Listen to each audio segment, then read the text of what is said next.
Hi, I just want to share this book from Isaiah chapter 41 verse 10. So do not fear, for I am with you. Do not be dismayed, for I am your God. I will strengthen you and help you. I will uphold you with my righteous right hand. This reminds us to look at a theme in every situation that we have and every circumstances that we have right now. In such a challenge, we find ourselves in a place where we're bombarded with fear. We want to overcome it, yet we have a hard time doing so. Often the issue is where we fix our sight.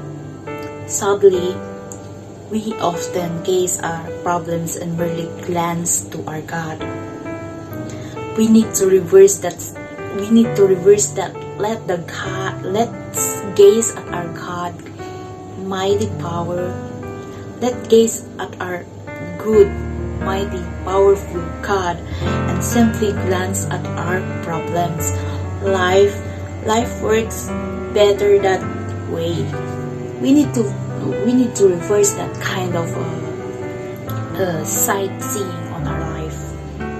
We need to gaze on our God. We need to gaze on our Creator. We need to gaze Him in every situation that we have, good or bad.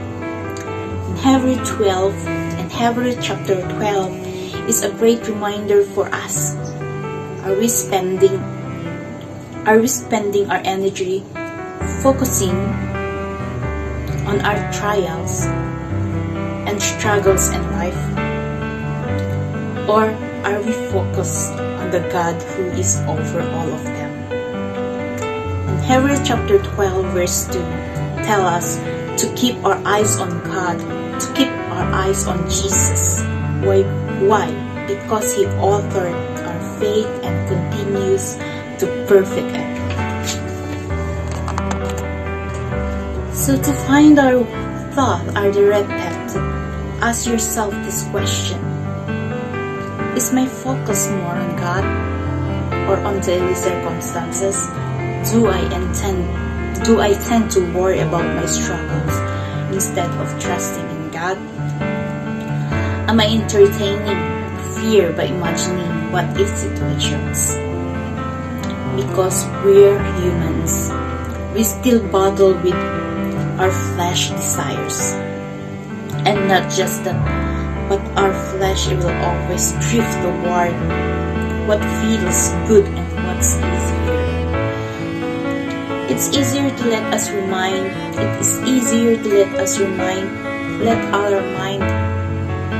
our minds roam toward the unpredictable and uncertainty that life brings. But we can change. We can change that. We need to look up towards Jesus. When we do this, our minds are less like a state. Our mind are less likely to stay fixed on the problems below. We won't grow as weary, which in return it will give us the strength to stay the course. Let us not give up. But for today, wherever you are, simply lift your chin up a few inches and allow your eyes to follow. Voice a simple prayer. God, that you're choosing Him instead of the problem, choosing Him instead of the situation that you have, choosing Him in every circumstances that you are facing right now, choosing Him in every happiness that you are feeling right now, choosing Him in every sadness that you are feeling right now, choosing Him all over you, all over the situation, all over all over your desires, choosing Him in everything. So, keep this simple prayer in our minds and in our hearts. And thank you, and thank you. May you, God bless.